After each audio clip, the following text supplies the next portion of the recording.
Del último que quiero hablaros respecto a la configuración de Webpack es de este loader de aquí, Babel Loader. Posiblemente se trate del loader más importante de todos los que estamos utilizando. Y eso tiene que ver con la forma de cómo funcionan las aplicaciones web y para quiénes estamos realizando los programas. Veréis, en un servidor, cuando tú estás trabajando en un entorno servidor, al final el servidor es tuyo. Tú tienes aquí una máquina y tú decides qué software vas a tener y qué software va a ejecutar. O sea, por ejemplo, puedes tener qué versión de Python, qué versión de Ruby, qué versión de Node. Esto lo decides tú, el servidor es tuyo. Y entonces puedes adaptar tu programa para que se ejecute con las versiones de software de ese servidor que tú quieras. Sin embargo, cuando estamos programando para la parte cliente, esto no es así. La parte cliente nosotros vamos a poner aquí un código JavaScript y a través de Internet van a acceder multitud de dispositivos que cada uno lo va a ejecutar de una manera. Uno puede estar accediendo con Internet Explorer, otro con Edge, otro con Firefox. Puede haber alguien más accediendo con Firefox para móviles. Bueno, tenemos multitud de navegadores, multitud de dispositivos y además multitud de versiones. Tenemos en Firefox, podemos tener un dispositivo que esté en una empresa que tenga una versión antigua, uno que esté con una versión nueva. En fin, no sabemos muy bien quién nos va a ejecutar este código JavaScript. Y el problema es que ese JavaScript puede ser interpretado de diferentes maneras. Veréis, JavaScript está basado en un estándar que es el estándar ECMAScript. Este es el que define las características que tiene el lenguaje. Pero este lenguaje ha ido evolucionando. La forma de evolucionar el lenguaje es con el proceso TC39, que básicamente basas por una serie de etapas. Desde aquí se propone un cambio al lenguaje y va avanzando hasta la etapa 4 en la que se acepta la especificación. Pero no todas las versiones de todos los navegadores, o sea, esto es incremental, o sea, se han ido añadiendo cosas incrementalmente al lenguaje MaxScript y JavaScript, que al final es una implementación de JavaScript, las va incluyendo progresivamente. ¿Qué quiere decir esto? Quiere decir que yo puedo estar trabajando con un navegador que admita unas características del lenguaje que se han añadido en un determinado punto del tiempo, pero puedo estar trabajando con otro navegador que esa no las admita. Entonces, esto me va a crear un problema, porque si estoy utilizando características del lenguaje que no sabe interpretar el navegador, mi script va a fallar.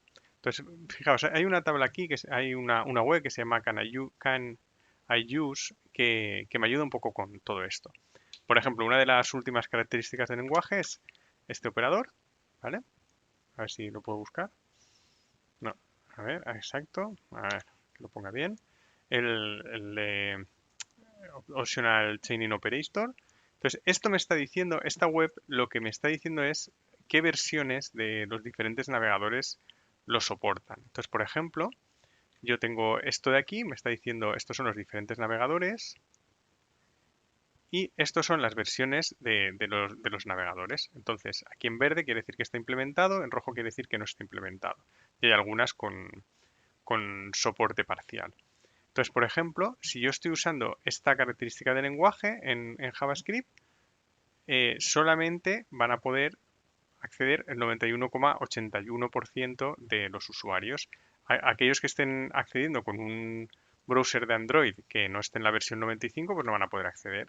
Todos los que estén utilizando Internet Explorer, que todavía hay empresas que lo están utilizando, pues no van a poder acceder y no van a poder utilizar el Optional Chaining Operator. Hay, por ejemplo, otras, por ejemplo, los separadores numéricos. Pues esto me lo busca así, ¿vale? Perfecto, los numeric separator. Lo mismo aquí tenemos, por ejemplo, en Opera para móvil, no lo vamos a poder utilizar. Entonces, si nosotros tenemos JavaScript que hace uso de esto y alguien intenta acceder con Opera, pues no va a funcionar. Entonces, aquí tenemos dos opciones. Aquí podemos decir, bueno, pues no vamos a eh, utilizar las características del lenguaje hasta que no lo implementen todos los navegadores. Pero claro, eso significa que hay muchas cosas que nos serían muy útiles a la hora de programar y estamos utilizando un lenguaje de programación cuyas especificaciones pues ya llevan años de avance y no las estamos utilizando porque algunos navegadores no las han implementado, aunque a veces la implementación suele ser rápida, pero en otras ocasiones no lo es. Entonces, para poder hacer esto es para lo que usamos un transpilador y lo que utilizamos polyfills. Es decir, un transpilador lo que hacen es transformar una estructura del lenguaje en otra más antigua. Por ejemplo, el Optional Chaining Operator, este me lo puede transformar y me puede hacer un código diferente. Entonces, lo que hacemos es, vamos a utilizar las características del lenguaje más nuevas, pero las vamos a pasar por un proceso de transformación que me las va a convertir en estructuras de lenguaje más antiguas, con la antigüedad que nosotros deseemos para hacerla compatible con los navegadores que nosotros queramos. Esto es lo que está haciendo Babel y por eso es tan importante tener ese loader e incluirlo en nuestro proceso de desarrollo cuando estamos preparando nuestra aplicación para distribución. Esto es Babel. Babel es como lo pone ellos, es un compilador de JavaScript que lo que va a hacer son las transformaciones que estaba comentando antes. Entonces el loader lo único que va a hacer es pasar el JavaScript a través de Babel. Vamos a tener un fichero de configuración de Babel donde le vamos a decir qué es lo que queremos, cómo queremos que deje el código. Entonces, por ejemplo, aquí tenéis, esto nos sirve un poco para ver las transformaciones. Esto sería el código original y esto sería el código generado por Babel.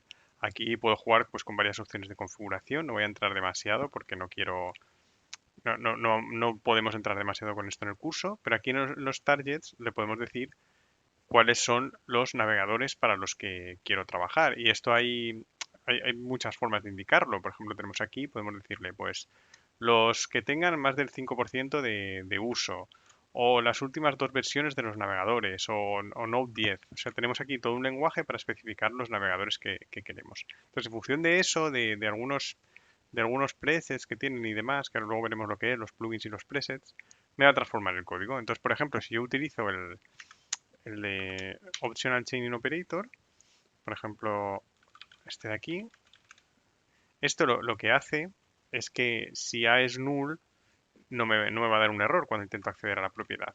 Entonces, esto no está implementado en todos los navegadores, entonces cuando yo escribo esto, cuando yo lo pase por Babel, en realidad lo que me va a generar es esto de aquí, todo este código, que no tenemos ni por qué entender, porque esto ya es tarea de Babel. Lo importante es que nosotros estamos aquí ya usando una característica del lenguaje que no está implementado por todos los navegadores, pero usando Babel lo vamos a poder utilizar en cualquier navegador o al menos en los navegadores que nosotros queramos. Entonces, a la hora de configurar Babel, lo vamos a hacer con este ficherito de aquí, que es Babel RC. Pues Babel RC aquí lo que nos dice es los plugins y los presets que vamos a utilizar en Babel. Un plugin son las diferentes transformaciones, así explicándolo simple, son las diferentes transformaciones que va a realizar Babel a nuestro código. Y en los presets son un conjunto es como un pack de transformaciones para aplicar a nuestro código. Entonces nosotros aquí le estamos diciendo que utilice este plugin y que utilice el Babel Preset Temp, que es uno de los presets que es probablemente el más utilizado, que nos permite utilizar las últimas características del lenguaje. Entonces aquí ya añadiendo la configuración, cuando lo pasemos a través del loader, el loader va a acceder a este fichero y va a transformar el código para hacerlo compatible con los navegadores que queramos. Aquí no voy a entrar a ver cómo se configura Babel, ahí ya os remito a la documentación y ya cuando estéis en un proyecto y os interese jugar más un poquito con esto, ya que os podéis meteros un poquito más a fondo. Lo importante es esto, que aquí en Babel nosotros estamos utilizando Babel Loader y nos va a permitir generar código compatible para varios navegadores.